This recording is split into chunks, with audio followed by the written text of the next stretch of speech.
From Hollywood, it's time now for Johnny Dollar. This is Ann Ward, Mrs. Valentine.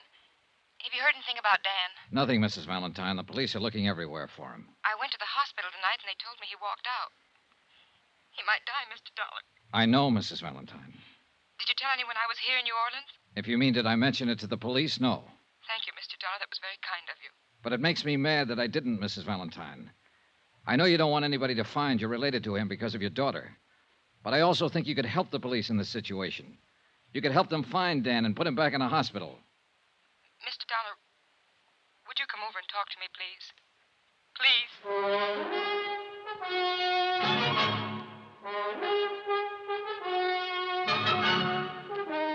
Tonight and every weekday night, Bob Bailey in the transcribed adventures of the man with the action-packed expense account, America's fabulous freelance insurance investigator. Yours truly, Johnny Dollar.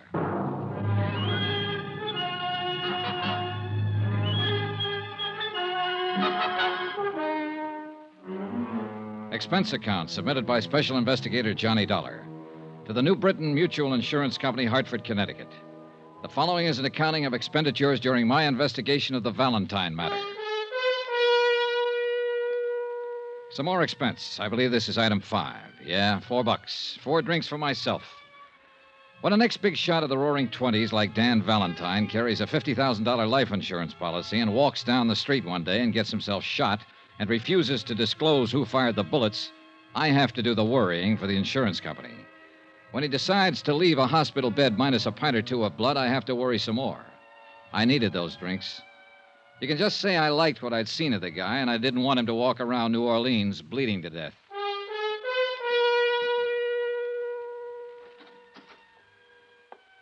In here, please, Mr. Dollar. The wife, who hadn't seen or heard from him for 13 years, looked pale and wan. It was obvious that the strain was beginning to tell on her, although she tried hard not to show it. Doesn't it ever cool off in New Orleans? Sometimes. But I'm not here to talk about the weather, Mrs. Valentine. You know that. Yes, I know. Well, don't just stand there and give me the tears, then. If you've got anything to say, say it. If you know anything that'll help, let me know about it. You're perfectly right in being angry with me. Mr. Dollar, I honestly don't know where Dan is. Well, do you know why he'd get up out of a hospital bed and endanger his life? I have an idea he might have wanted to see somebody. Who? I don't know. The 2 men who shot at him? Perhaps. I just don't know. We aren't getting anywhere, Mrs. Valentine. Look, I'm going to talk to you frankly. Why did he come here to live in New Orleans? Well, You live in New England with your daughter, Teresa. Obviously, Dan thinks a great deal of you and her. He's given you everything, provided for you with all of his troubles. Spent 13 years in prison. I can imagine his thoughts about you and her while he was in there. And yet he comes out and lives 2,000 miles away from you. he didn't want to interfere with Teresa in any way. Sure. But it seems to me he'd want to look at you, at her, certainly. Even if it was a matter of living in Boston and taking a bus to New Salem and standing on a street corner one day to watch the two of you cross the street. That sound reasonable to you? If you put it that way. Well, look, there's some reason he picked New Orleans. Some reason he didn't give himself the little gratification of just looking at you and Teresa. Why? Why here? I'm sure I don't know. And why is he running around now? I can't answer that either. But it must have something to do with you and your daughter. Obviously, you're the only ones he ever cared about. Well? I honestly don't know. Well, and I can't help you, and I can't help myself or him. You mentioned his having a reason to be in New Orleans. Maybe What? there was a man named Webster, Conrad Webster. He was a member of the Illinois Bar once in those days. Did a great deal of work for Dan and friends of Dan. I think he lived here. Wait a minute. I've seen that name. Yeah, on copies of the insurance policy. A man named Webster had the power of attorney. He bought the insurance. There's a trust in there for your daughter. Yes, Conrad Webster was an old friend of Dan's. I don't even know whether he's alive now or not. He drank a great deal later on. I think he lived here. Was he the kind of friend Dan would go to if he needed help? Yes, I think so. All right. What are you going to do? It's just something to look into. I'll try and find Webster, and maybe I can find your husband. Thank you for coming by. I needed somebody to talk to. What? I hope he stays alive, Mrs. Valentine. Item 7, $16. The money it cost me to find out the location of Conrad Webster. I started at his last known address, followed a series of bars, and finally got information from a bartender that led me to the crummier half of a decaying duplex on Gentilly Street. Everything was quiet for Gentilly Street.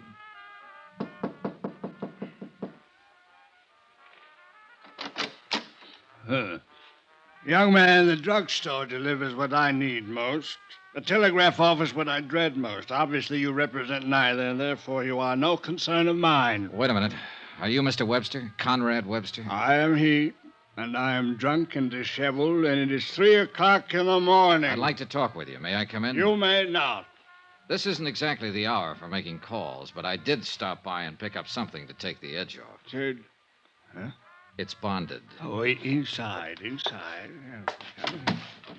Now then, you were going to apologize. Here you are, Mr. Webster. Oh, well.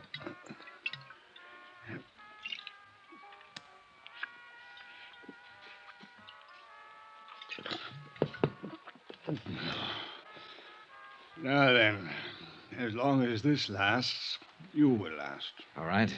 I'm looking for a man. The entire world is looking for a man. Just one man.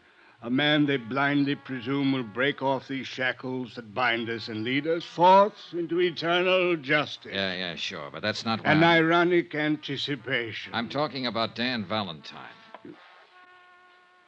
You are? Yes, I'm a friend of his. No. No, you don't come from that place. The pallet is not with you. You lie. I didn't say I was in jail with him. And where else would he have made friends these long years? He's out of prison now. He's been out for 3 months. And I'm aware of that.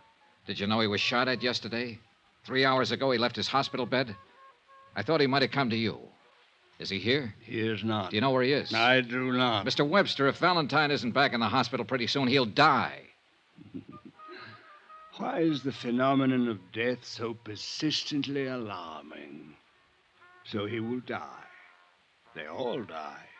Usually from a bullet. And that's what's going to happen to him. 2 bullets he stopped yesterday. Do you understand me? Acutely. You've impressed me with the urgency of his situation. But Dan Valentine is not here, nor has he been here, nor has he contacted me, nor do I know where to contact him. All right, Mr. Webster, all right.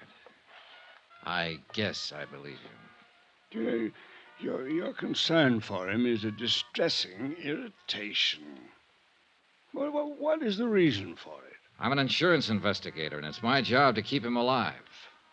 More than that, I like him. I told you I was his friend. I think he deserves to live. You, his friend? No. You are too young to be his friend. His friends, for the most part, are gone.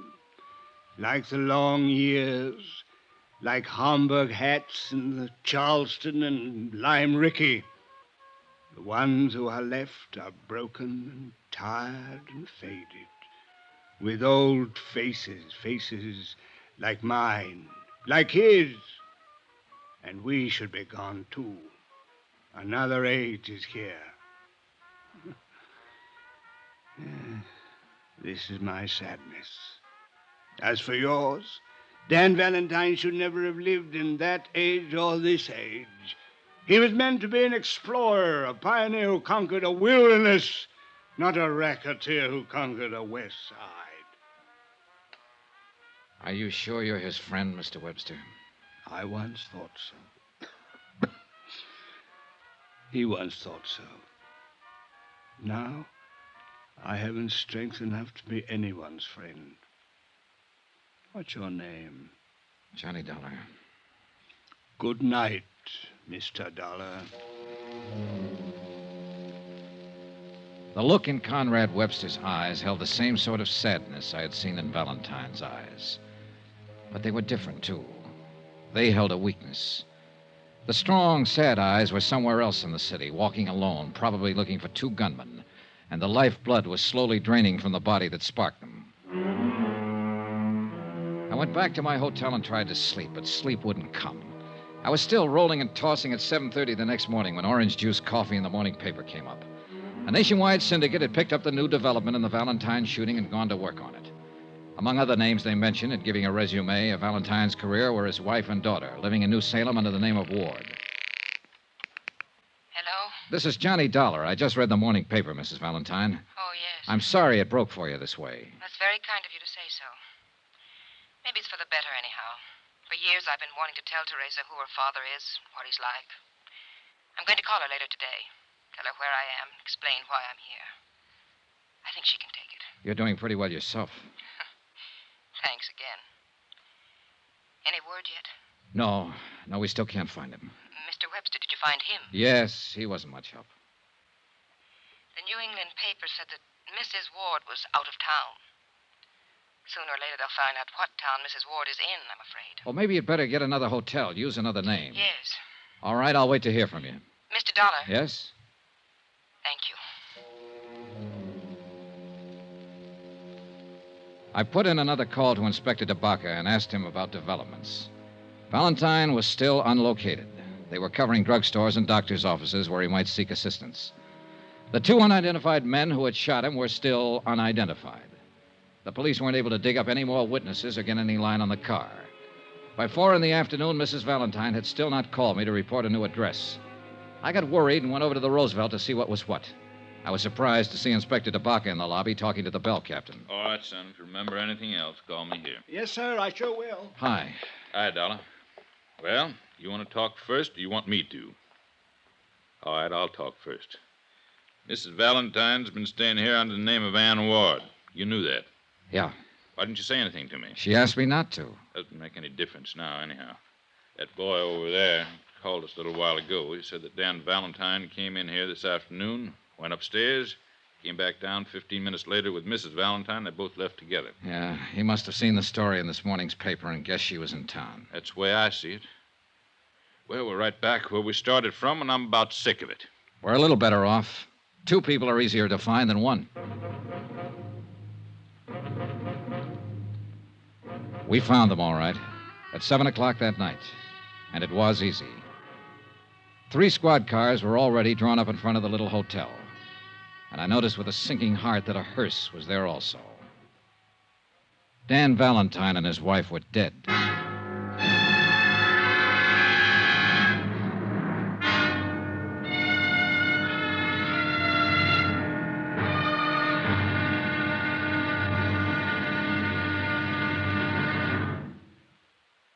There'll be another intriguing episode in our story of the Valentine matter tomorrow. Tomorrow, proof that the murder of Dan Valentine and his wife aren't the only murders to be solved.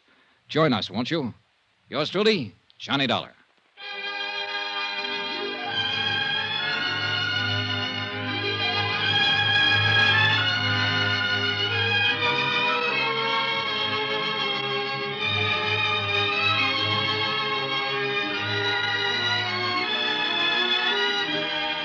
Yours truly, Johnny Dollar, starring Bob Bailey, is transcribed in Hollywood. Written by John Dawson, it is produced and directed by Jack Johnstone. Be sure to join us tomorrow night, same time and station, for another exciting episode of Yours truly, Johnny Dollar. Roy Rowan speaking.